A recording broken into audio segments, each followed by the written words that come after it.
On a l'impression que Trump a pris ses décisions contraintes et forcées. On a l'impression qu'il n'est pas libre de ses mouvements, que les Israéliens auraient des moyens de chantage sur Trump. Il fait exactement le contraire de ce pourquoi il avait fait campagne. Le monde entier, en tout cas, le voit. Le président des États-Unis d'Amérique, en fait, n'est pas libre de ses décisions. Il a commis là une attaque de l'Iran qui est quand même la 4e attaque en quelques années de l'Iran, alors que l'Iran, je suis désolé, n'a jamais attaqué les États-Unis. Netanyahou, à l'évidence, essaye de faire pression sur Trump et finalement il y est parvenu. Derrière toute cette opération, il y a la volonté des suprémacistes juifs israéliens d'essayer de créer le Eretz Israël.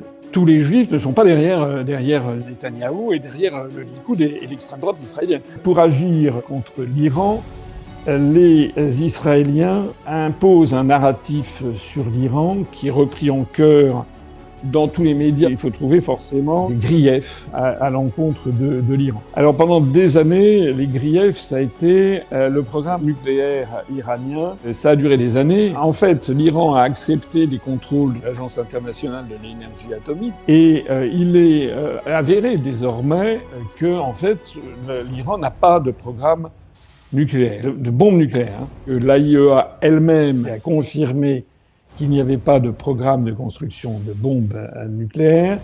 Je précise au passage que l'Iran se plie au contrôle de l'AIEA alors que Israël ne s'y plie pas. C'est quand même un mauvais procès que l'on fait à l'Iran. Et comme finalement cet argument ne fonctionne plus, il y a d'autres arguments qui sont venus. Donc l'argument maintenant, c'est l'argument selon lequel c'est une dictature théocratique épouvantable. C'est vrai que c'est pas une démocratie à l'occidentale, mais les démocraties à l'occidentale ne sont que des démocraties de façade. On a dit qu'il avait fait tirer sur la foule, qu'il y aurait eu 30 000 morts. C'est pas vrai. Ça, ce sont des chiffres de la CIA et du Mossad.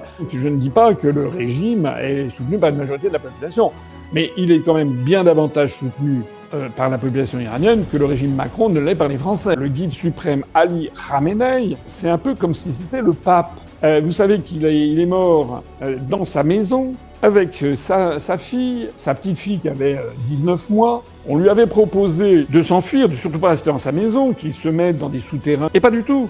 Il a dit non, je reste là, je ne le ferai que lorsque vous pourrez mettre dans des souterrains 90 millions d'Iraniens. C'est-à-dire qu'en fait, il est allé à la mort. Et il est allé à la mort parce que maintenant, il est entouré des palmes du martyr.